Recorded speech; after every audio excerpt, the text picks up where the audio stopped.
महाराजा विक्रमादित्य प्रायः अपने देश की आंतरिक दशा जानने के लिए वेश बदलकर पैदल घूमने जाया करते थे। एक दिन घूमते घूमते एक नगर में पहुंचे। वहां का रास्ता उन्हें मालूम न था। राजा रास्ता पूछने के लिए किसी व्यक्ति की तलाश में आगे बढ़े। आगे उन्हें एक हवलदार सरकारी वर्दी पहने हुए दिखा। राजा ने उसके पास जाकर पूछा, महाशय, अमुक स्थान जाने का रास्ता क्या है, कृपया बताइए। हवलदार में अकड़ कर कहा, मूर्ख, तू देखता नहीं, मैं हाकिम हूं, मेरा काम रास्ता बताना नहीं है, चल हट, किसी दूसरे से पूछ। राजा ने नम्रता से पूछा, महोदय, यदि सरकारी आदमी भी किसी यात्री को रास्ता बता दे तो कोई हर्ज तो नहीं है? खैर, मैं किसी दूसरे से पूछ लूंगा, पर इतना तो बता दीजिए कि आप किस पद पर काम करते हैं।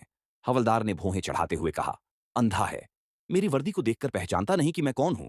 राजा ने कहा, शायद आप पुलिस के सिपाही हैं। उसने कहा, नहीं, उससे ऊंचा। तब क्या नायक हैं? नहीं, उससे भी ऊंचा। अच्छा, तो आप हवलदार हैं? हवलदार ने कहा, अब तू जान गया कि मैं कौन हूं, पर यह तो बता, इतनी पूछताछ करने का तेरा क्या मतलब, और तू कौन है? राजा ने कहा, मैं भी सरकारी आदमी हूं। सिपाही की ऐंठ कुछ कम हुई। उसने पूछा, क्या तुम नायक हो? राजा ने कहा, नहीं, उससे ऊंचा। तब क्या आप हवलदार हैं? नहीं, उससे भी ऊंचा। तो क्या दरोगा है? उससे भी ऊंचा। हवलदार ने कहा, तो क्या आप कप्तान हैं? राजा ने कहा, नहीं, उससे भी ऊंचा। सूबेदार जी हैं? नहीं, उससे भी ऊंचा। अब तो हवलदार घबराने लगा। उसने पूछा, तब आप मंत्री जी हैं? राजा ने कहा, भाई, बस एक सीढ़ी और बाकी रह गई है। सिपाही ने गौर से देखा तो शादी पोशाक में महाराजा विक्रमादित्य सामने खड़े हैं। हवलदार के होश उड़ गए। वह गिड़गिड़ाता हुआ राजा के पांव पर गिर पड़ा और बड़ी दीनता से अपने अपराध की माफी मांगने लगा। राजा ने कहा, माफी मांगने की कोई बात नहीं है, मैं जानता हूं कि जो जितने नीचे है वह उतने ही अकड़ते हैं। जब तुम बड़े बनोगे तो मेरी तरह तुम भी नम्रता का बर्ताव सीखोगे।